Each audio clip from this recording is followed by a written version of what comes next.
Dascoy. Ayane, a plus-size girl who carries both courage and hope, finally gathers the strength to confess her feelings to Hayato. The boy she's admired quietly belonged to him. With shaky hands, she presents him a box of chocolates she made herself. But instead of kindness, Hayato's gaze drops to her in dismissal, and with a single word, he crushes her world, Dascoy. Dascoy? A cheer from sumo wrestling, but in that moment, it's meant to mock her size. The laughter, the sting, the shame are all too much.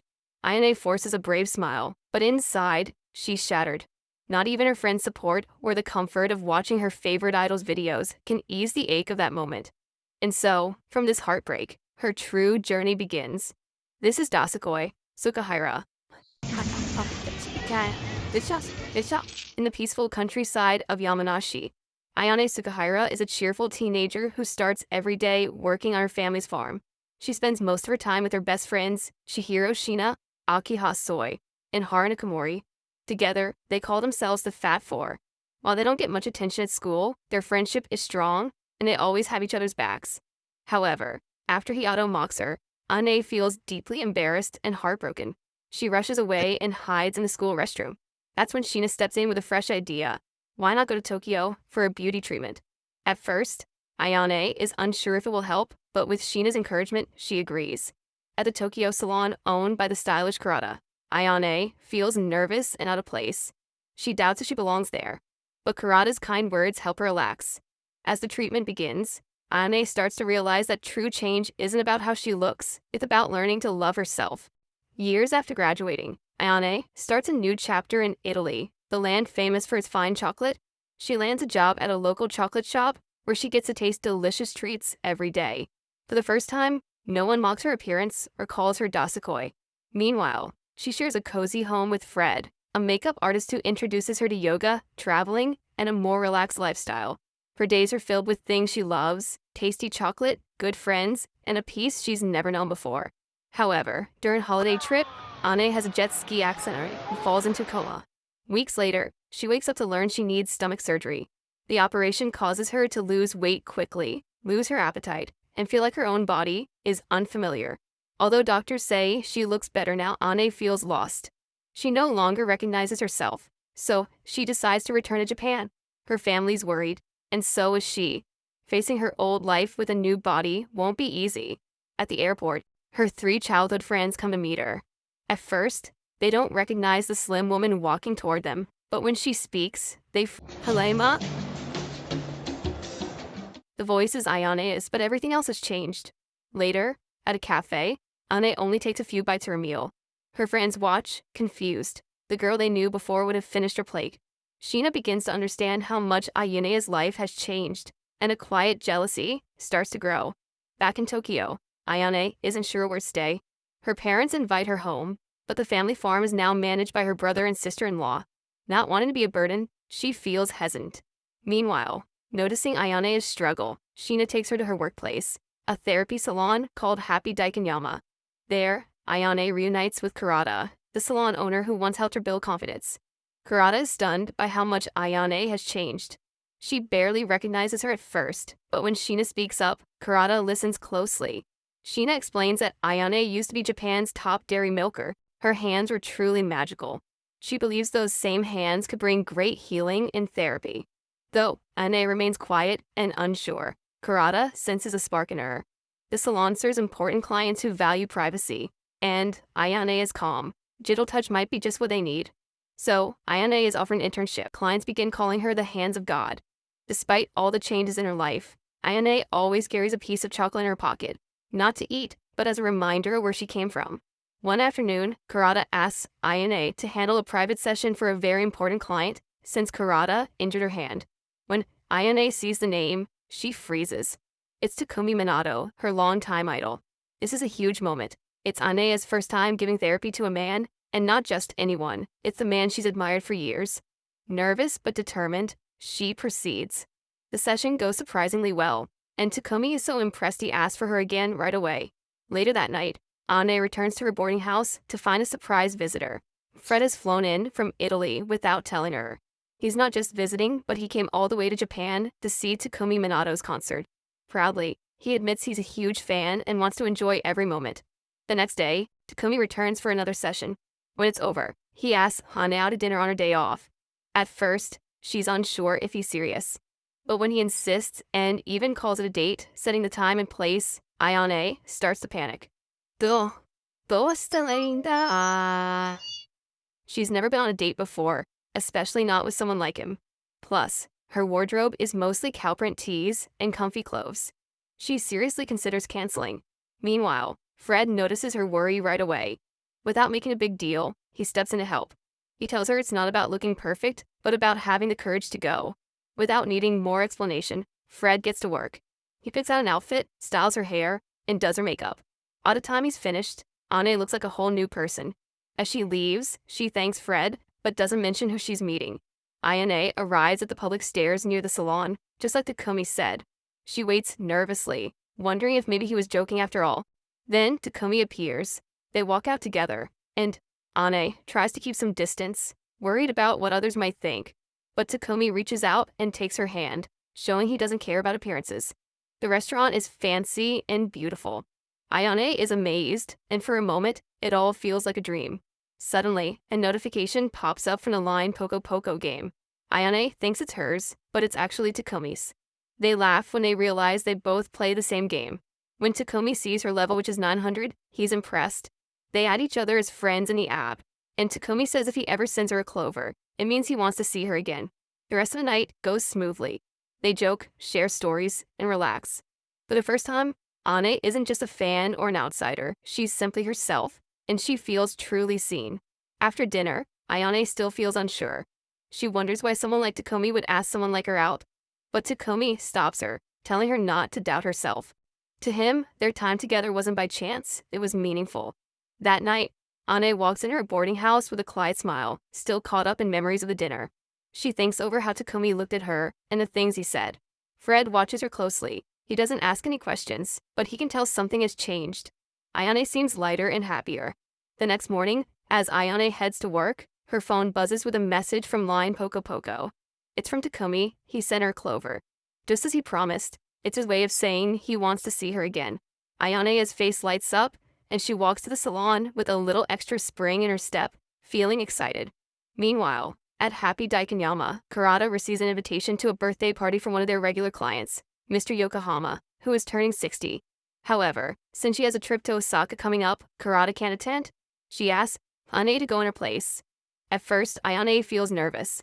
Attending such a fancy event and representing the salon feels intimidating. But Kurata reassures her that Mr. Yokohama would be glad to see her, so Ayane finally agrees. A few days later, Ayane arrives at the party dressed elegantly. People notice her, but unexpectedly, across the room, she spots Hayato Mabuchi, now a rising actor.